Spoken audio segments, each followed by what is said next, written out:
मत्स्य अवतार भगवान विष्णु के सर्वप्रथम अवतारों में से एक है। उन्होंने मछली का रूप धारण करके इस सृष्टि को बचाने में मदद की। उन्होंने एक ऋषि को सब प्रकार के जीव जंतुओं को एकत्रित करने के लिए कहा और पृथ्वी जब जल में डूब रही थी तो उन ऋषि की नाव की रक्षा की। इसके पश्चात ब्रह्मा ने पुनः जीवन का निर्माण किया।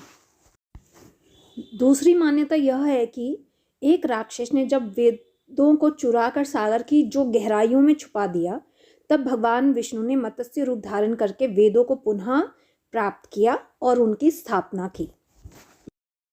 एक बार ब्रह्मा जी की असावधानी के कारण एक बहुत बड़े दैत्य ने वेदों को चुरा लिया।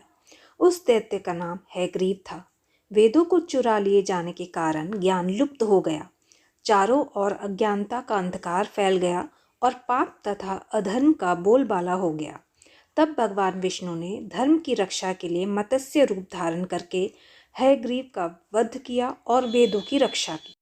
ऐसा सुना गया है कि कालांत के पूर्व एक पुण्यात्मा राजा तप कर रहा था। राजा का नाम सत्यव्रत था। सत्यव्रत पुण्यात्मा तो था ही, बड़े उदार हृदय का भी था। प्रभात का समय था, सूर्योदय हो चुका था। सत्यव्रत कृतमाला नदी में स्नान कर रहा था। उसने स्नान करने के पश्चात जब तर्पण के लिए अंजलि में जल लिया तो अंजलि में जल के साथ एक छोटी सी मछली भी आ गई। सत्यव्रत ने मछली को नदी के जल में छोड़ दिया। मछली बोली, राजन, जल के बड़े बड़े जीव छोटे छोटे जीवों को मारकर खा जाते हैं। अवश्य कोई बड़ा जीव मुझे भी मारकर खा जाएगा। कृपा करके मेरे प्राणों की रक्षा कीजिए। सत्यव्रत के हृदय में दया उत्पन्न हो उठी। उसने मछली को जल से भरे हुए अपने कमंडलू में डाल दिया। तभी एक आश्चर्यजनक घटना घटी। एक रात में मछली का शरीर इतना बढ़ गया कि कमंडलू उसके रहने के लिए छोटा पड़ने लगा। दूसरे दिन मछली सत्यव्रत से बोली, राजन, मेरे रहने के लिए कोई दूसरा स्थान ढूंढिए, क्योंकि मेरा शरीर बढ़ गया है।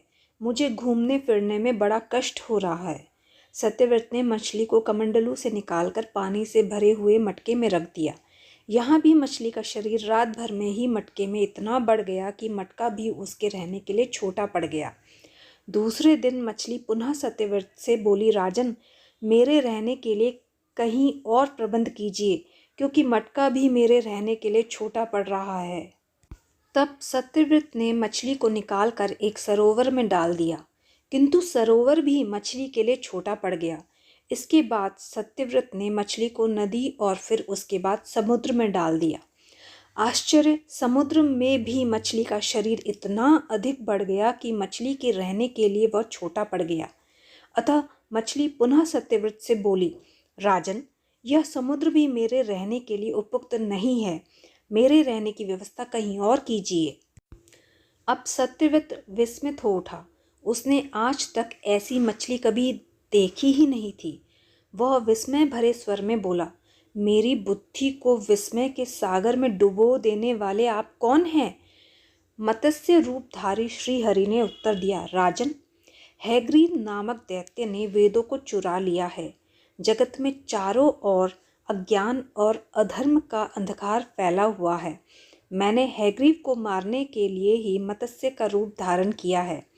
आज से 7वें दिन पृथ्वी प्रलय के चक्कर में फिर जाएगी।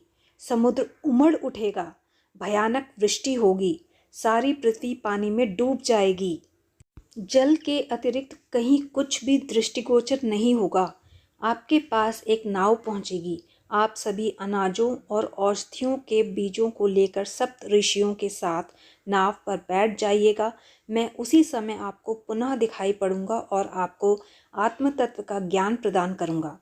सत्यव्रत उसी दिन से श्रीहरि का स्मरण करते हुए प्रलय की प्रतीक्षा करने लगे। 7वें दिन प्रलय का दृश्य उपस्थित हो उठा। समुद्र में उमड़कर अपनी सीमाओं से बाहर बहने लगा। भयानक वृष्टि होने लगी। थोड़ी ही देर में सारी पृथ्वी पर जल ही जल हो गया।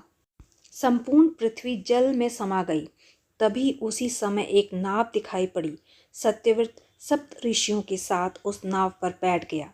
उन्होंने नाव के ऊपर संपूर्ण अनाजों और औषधियों के बीज भी भर लिए। नाव प्रलय के सागर में तैरने लगी। प्रलय के उस सागर में उस नाव के अतिरिक्त कहीं भी कुछ भी नहीं दिखाई दे रहा था। सहसा मत्स्य रूपी भगवान प्रलय के सागर में दिखाई पड़े। सत्यव्रत और सप्त ऋषिगण मत्स्य रूपी भगवान की प्रार्थना करने लगे। भगवान से आत्मज्ञान पाकर सत्यव्रत का जीवन धन्य हो उठा। वे जीते जी ही जीवन मुक्त हो गए। प्रलय का प्रकोप शांत होने पर मत्स्य रूपी भगवान ने हयग्रीव को मारकर उससे वेद छीन लिए। भगवान ने ब्रह्मा जी को पुनः वेद दे दिए। इस प्रकार भगवान ने मत्स्य रूप धारण करके वेदों का उद्धार तो किया ही, साथ ही संसार के प्राणियों का भी अमिट कल्याण किया। धन्यवाद।